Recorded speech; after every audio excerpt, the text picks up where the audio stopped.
Balita naman sa Metro Manila, binulabog ng bomb threat ang mga empleyado ng Department of Education sa Bataan kahapon.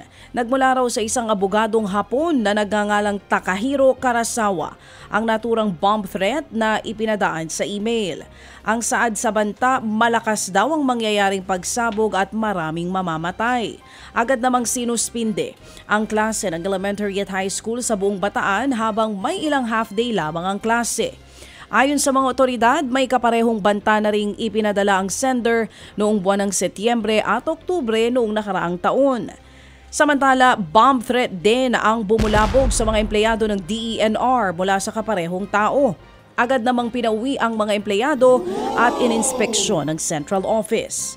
Wala naman daw nakitang anumang bomba o improvised explosive device. Pinaiimbestigahan na ng Department of Justice sa NBI ang naturang bomb threat. Ted Filon at DJ Chacha. Ngayon, nasa Radyo 5, 92.3 News FM. Monday to Friday, 6 to 10 a.m.